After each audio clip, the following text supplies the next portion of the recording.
Chhattisgarh board में दूसरा chapter जो है वो है आनुवांशिकी तथा विकास। आनुवांशिकी पढ़ने से पहले हमको सबसे पहले जानना है मेंडल के बारे में, क्योंकि मेंडल जो है वो आनुवांशिकी के जनक हैं और आनुवांशिकी के जनक मेंडल ने जिस पौधे पर प्रयोग किया वो पौधा था मटर का पौधा।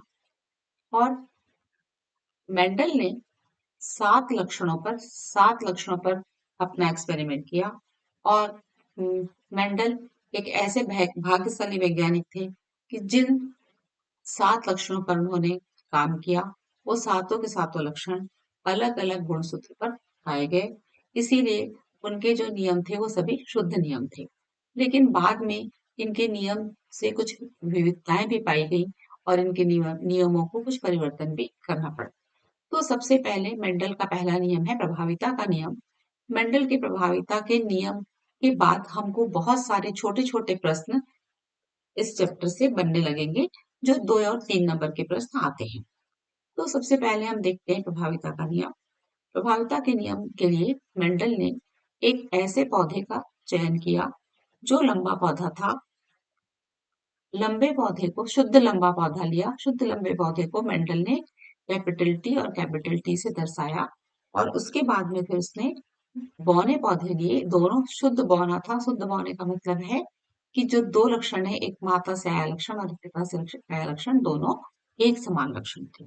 इन दोनों लक्षणों को जब क्रॉस करवाया गया तो प्रथम पीढ़ी में इनको जो क्रॉस का नतीजा निकला वो एक कैपिटल टी और एक स्मॉल टी, जितने भी जीव थे वो सभी में एक कैपिटल टी था और एक लंबे पौधे का गुण था और एक पौने पौधे का गुण था। लेकिन उसके बाद भी प्रथम पीढ़ी में सभी जो संतान हैं वो लंबे हुए।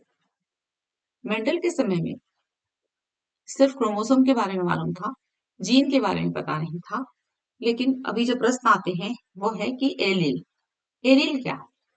तो जीवों के लक्षण को निर्धारित करने वाले, जीवों में जो विशेष लक्षण होते हैं, जीवों के लक्षण को निर्धारित करने वाले, गुणों को निर्धारित करने वाले विशेष लक्षण है, वो निर्धारित करने वाले कारक, निर्धारित करने वाले जो कारक होते हैं वो कारक एलील कहलाते हैं। अब देखिए यहाँ पर कि जब जो जीव है, जीव में विषम, अब देखिए एलील जो दिखता है, एलील भी 2 प्रकार के हैं। जब एलील समान है, यहाँ पर देखिए समान एलील, दोनों कैपिटल टी हैं और यहाँ पर दोनों स्मॉल टी हैं। जब एलील समान होते हैं तब उसको समयुग्मी कहते हैं। एलील कैसे होते हैं? समान होते हैं। एलील एक समान जब हो तो उसको हम समयुग्मी कहते हैं और एलील जब एक समान न हो तब हम उसको कहते हैं विषमयुग्मी। एक समान ना हो, अलग अलग, जैसे कि यहाँ पर प्रथम पीढ़ी में दिख रहा है कि एक एलील लंबे पौधे से आया है और एक बौने पौधे से आया है, कैपिटल टी है और एक स्मॉल टी है। तो जब जीवों में विषम युग्मी एलील के द्वारा लक्षण का निर्धारण हुआ, यहाँ पर लंबे पौधे हैं लेकिन निर्धारण करने के लिए विषम युग्मी एलील है। विषम युग्मी एलील के द्वारा लक्षण का जब निर्धारण होता है तो जीवों में वही गुण उभर कर आता है जो प्रभावी होता है। कौन सा गुण प्रभावी है? लंबेपन का गुण प्रभावी है, इसीलिए सारे के सारे पौधे लंबे हो गए। और यही प्रभाविता का नियम है कि जब जीवों का गुण जो है वो विषम युग्मी एलील से निर्धारित है तो जीवों में वही गुण उभर करके आएगा जो गुण प्रभावी होता है। ये प्रभाविता का नियम है। प्रभाविता के नियम से आप ये देख लीजिए यहाँ पर कि 2 चीजें दिख रही हैं, जीनोटाइप और फिनोटाइप। जीनोटाइप मतलब जीन में 2 लक्षण उत्पन्न है यहाँ पर, जैसे कि कैपिटल टी और स्मॉल टी दोनों हैं। लेकिन फिनोटाइप में यहाँ पर केवल जो गुण है वो है लंबापन। हम लंबापन, कैपिटल टी को भी लंबापन कह सकते हैं, कैपिटल टी स्मॉल टी को भी लंबापन कह सकते हैं। तो जीन को बाहर से देख करके, बाहरी गुण को देख करके हम नहीं बता सकते कि इसमें जीन कैसा है। जैसे कि आप लोग जब दूध पीते हैं, दूध घर में आता है, दूध 1 कप दूध में आप 1 कप पानी मिला दीजिए। आपने पानी मिलाया है इसलिए आपको मालूम है कि इस कप दूध में दूध भी है और पानी भी है।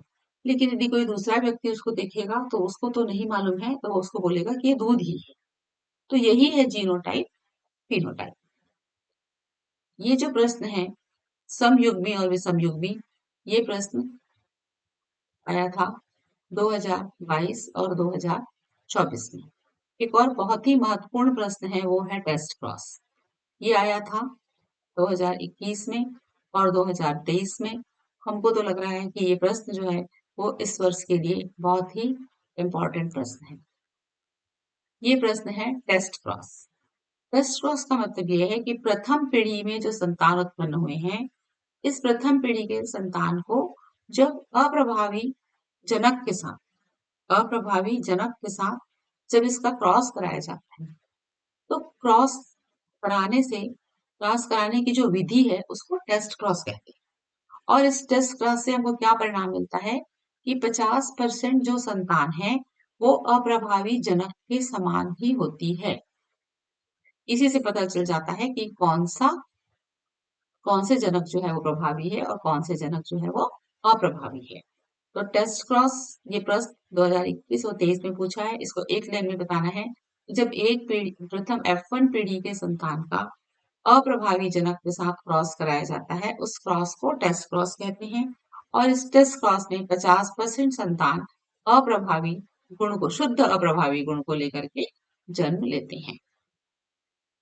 इस तरह से आपको इस रिवीजन क्लास में छत्तीसगढ़ बोर्ड में पूछे गए प्रश्न बताते जाएंगे और आप वीडियो लगातार देखते रहिए।